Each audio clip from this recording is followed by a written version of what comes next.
Hello guys, good morning. Paano maglagay ng follow button sa Facebook? Kung naka-turn on na po ang professional mode nyo sa inyong mga Facebook profile, automatic po yan na malalagay dyan ay follow button. Pero kung hindi pa rin po follow button ang nakalagay dyan, ganito lang po ang gagawin natin para maging follow button ang nakalagay sa ating mga Facebook profile.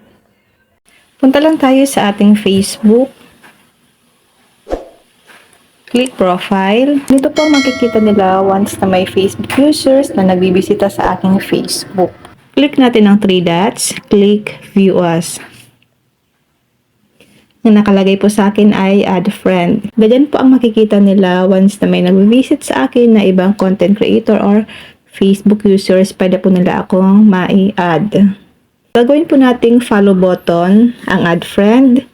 Click natin ang 3 lines. Scroll up. Click Settings and Privacy. Click Settings. Scroll up natin. Dito po sa may Audience and Visibility, hanapin niyo po ang How People Find and Contact You. Click natin ito. Dito guys, sa Who Can Send You Friend Request, ilagay natin siya sa Friends of Friends. Click natin ito. Then back natin. Scroll up natin, click natin ang followers and public content. Dito po sa Who Can Follow Me, ilagay niyo po siya sa public. Dalawa lang po ang babaguhin natin dito. Then back natin.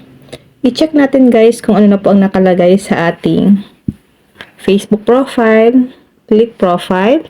Click 3 dots. Click view as.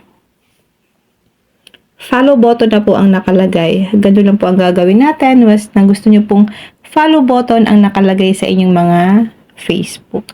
Kung may natutunan ka sa aking video, huwag mong kalimutan na i-follow ako sa aking Facebook page, Positive Mind, at sa aking YouTube channel RK Willow para lagi kang updated sa lahat ng tips at video tutorial na ina-upload ko. Mag-comment lang kayo sa comment section kung may mga katanungan kayo. And now, thank you for watching. God bless you all.